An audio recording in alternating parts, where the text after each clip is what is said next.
Falling Water by Mark Marshman and Anna Egan Smucker.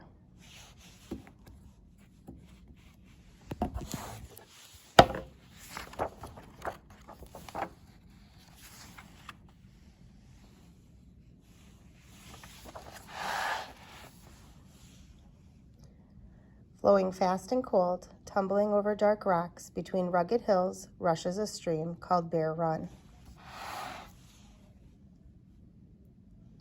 In the office of his Pittsburgh department store, Edgar Kaufman thinks of building a new house. Factory smoke whirls outside his window. Streetcars' noisy clangs fill the air. He writes a letter. Dear Mr. Wright, I have a project in mind for you. Please come and visit.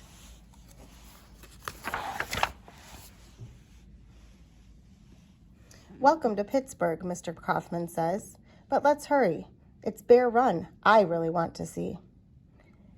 Wright hears the thunder of a waterfall and sees rocks stepping up a hillside. Sees water rushing over ledges into pools below.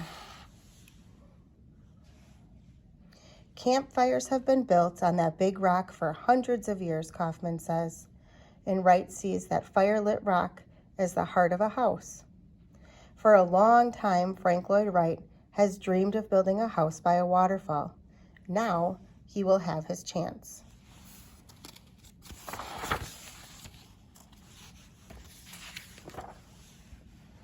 A week later, he writes to Kaufman for maps showing every rock and tree and says, Visit to the waterfall in the woods stays with me, and dwelling for you has taken shape in my mind.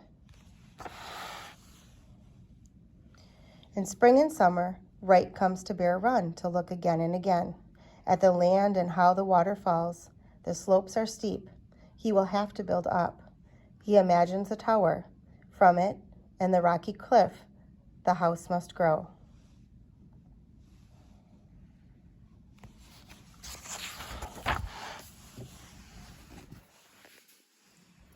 Back in Wisconsin, Wright puts on his hat. He takes up his cane and walks the countryside, but he has not seen Wisconsin. He has seen the falling waters of Bear Run. In dreaming his house, he will use everything he has ever seen: stone walls from Wisconsin, sand and adobe from the Southwest, towers and trellises from Italy, art prints from Japan, and he wants to hear the waterfall in every room of the house, to see sunlight fill every space.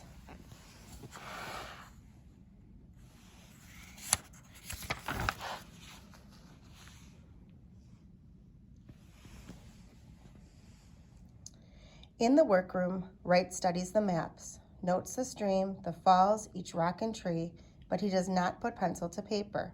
Not yet. Instead, he dreams.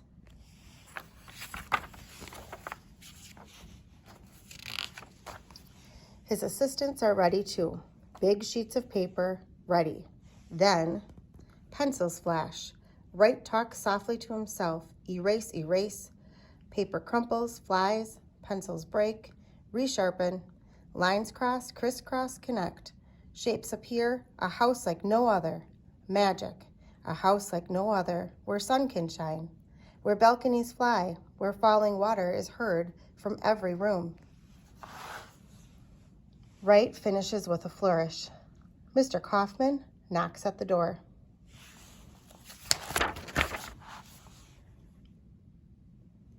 Our house on the waterfall. Yes.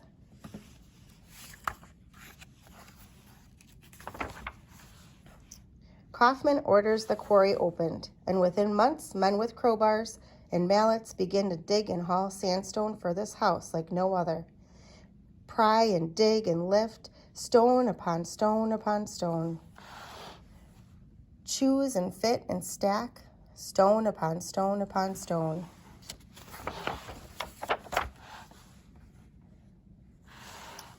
Now, concrete wings and long flat roofs step up the hillside in the thundering water.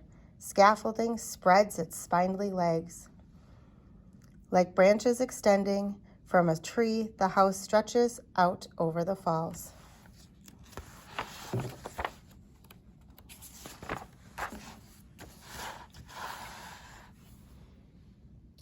Rock, concrete, glass, stone tower 3 stories tall, metal the red of an old Indian pot, the scaffolding is knocked away, and the dream flies free, soars over the water.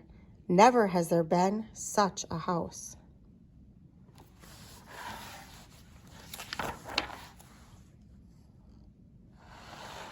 In December, the Kaufmans move in. At their holiday parties, pine branches fill the house with the smell of the forest.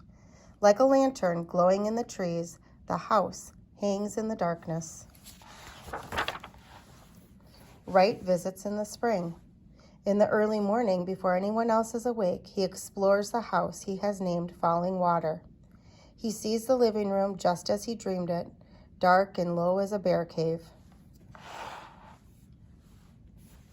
He listens, and through the many windows comes the music of water, the tune always different, always the same. The stream, the waterfalls, the trees as still there, all still there. And this house looks like it grew right out of the rocks, belonging. The flagstone floor, like wet rocks in a stream, the large boulder jutting beside the fireplace, the heart of the house, just as he imagined on his very first visit.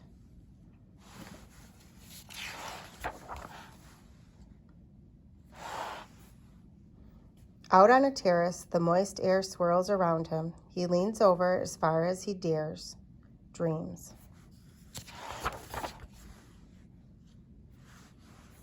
And the house that flew still flies, over waters, under skies, and somewhere someone dreams. So can I, so can I.